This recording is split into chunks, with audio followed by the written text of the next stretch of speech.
सरगुजा जिला red cross society के लिए हो रहे चुनाव में आज जमकर हंगामा हुआ। रेड क्रॉस सोसाइटी के वर्तमान संगठन पर भ्रष्टाचार का आरोप लगाकर एक पक्ष द्वारा जमकर बवाल किया गया और चुनाव को निरस्त करने की मांग की जाती रही, जिसके बाद अंततः चुनाव को स्थगित कर दिया गया। दरअसल जिला रेड क्रॉस सोसाइटी के नए चेयरमैन, वाइस चेयरमैन व कोषाध्यक्ष सहित राज्य प्रबंधन समिति के सदस्यों का चुनाव होना तय हुआ था, जिसके लिए जिला पंचायत के सभा कक्ष में मतदान के लिए तैयारियां की गई थी। जिला रेड क्रॉस सोसाइटी के वर्तमान चेयरमैन आदित्येश्वर शरण सिंह देव एक बार फिर से चेयरमैन पद के लिए उम्मीदवार थे, लेकिन सुबह 11:30 बजे चुनाव प्रक्रिया शुरू होने से पूर्व ही दूसरे पक्ष के उम्मीदवारों के द्वारा रेड क्रॉस सोसाइटी के वर्तमान संगठन पर भ्रष्टाचार करने का आरोप लगाते हुए हंगामा करना प्रारंभ कर दिया।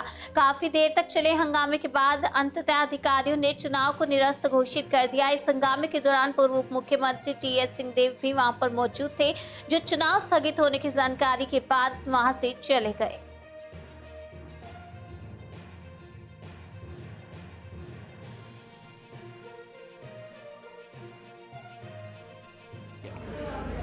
क्या है कि मेंबर नहीं बना पाए, नए मेंबर बने, उसमें भी दिक्कत हो रही है, वो समझ नहीं आता।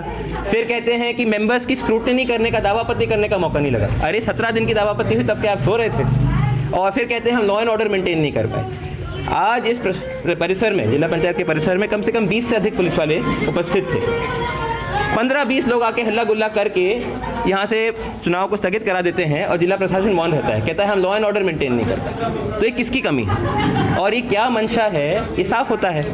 हम लोग तो यहाँ सोशल बॉडी के चुनाव के लिए आए थे। ये एक समाज सेवी बॉडी है, अच्छा काम करती है।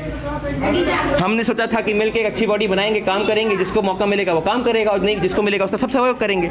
लेकिन यहाँ तो एक बवाल देखने को मिला और एक पूरा शो था।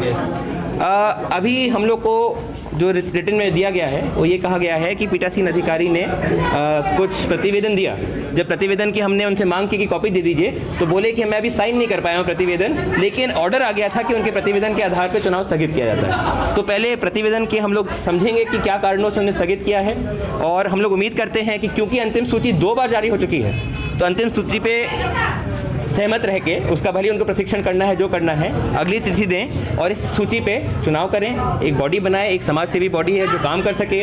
हम लोग इस बॉडी के माध्यम से सिकल सेल का बहुत अच्छा काम कर रहे थे, palliative care, cancer care patients के लिए बहुत अच्छा काम कर रहे थे। कोविड के समय इस बॉडी ने यहाँ पे 40 लगभग 12 डॉक्टर और 28 नर्सेज का स्टाफ निःशुल्क उपलब्ध कराया था मेडिकल कॉलेज को, जिसमें पीजीआई चंडीगढ़ बाहर के डॉक्टर आए थे 40 दिन के लिए यहाँ रह के कोविड का इलाज करने के लिए। तो एक बहुत अच्छी समाज सेवी संस्था है, इसके काम होने चाहिए। सिर्फ राजनीतिक कारणों से इस बॉडी में ऐसा हंगामा होना बहुत ही दुखद है। ऐसी क्या स्थिति हुई कि आप लोग वहाँ चुनाव नहीं होने दिए? नहीं, चुनाव नहीं होने दिए वाली बात नहीं है। पिछले बार भी जो कांग्रेस की सरकार थी, उस समय जो चुनाव हुआ, उस समय ये गलत तरीके से अधिकारियों के ऊपर दबाव बना के गलत चुनाव कराए थे।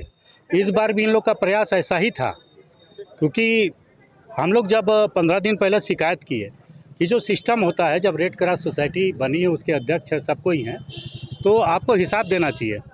ये पूरे 5 साल, जो भी 4 साल 5 साल इनका समय था, इन्होंने कोई हिसाब नहीं दिया। और 30 दिन पहले इनको अधिसूचना जारी करनी थी इस चीज़ के लिए कि भाई इतने तारीख से इतने मेंबर हैं और ये हैं, ये सब कुछ नहीं बताया गया। मतलब रेड क्रॉस सोसाइटी का आप भी जाएंगे वहाँ पर तो आपको कोई रिकॉर्ड नहीं मिलेगा। इस 4 साल में क्या उपलब्धि है, 82 लाख रुपए आया था, उसका कोई अता पता नहीं है। और हम लोग जब 15 दिन पहले सदस्य बनने के लिए गए तो हमको ये बोला गया कि यह रसीद बुक यहाँ ख़त्म हो गई है, रसीद बुक रायपुर से आएगी तो आपको मेंबर बनाया जाएगा। हम लोग करीब 500 आदमियों का नाम दे दिए कि ठीक है, जब रसीद कलेक्टर साहब के यहाँ भी दिए हम कि सर ये रसीद बुक आएगी तो हमारे 500 मेंबर हमको बनाने हैं।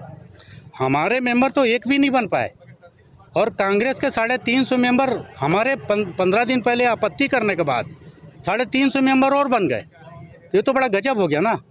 तो ये सब हमने लिखित में आपत्ति की, वो आपत्तियाँ सही थी, इसलिए माननीय कलेक्टर साहब ने चुनाव को रद्द करा दिया। आज तो बुलाया गया था चुनाव कराने? हाँ, चुनाव कराने के लिए बुलाया गया था।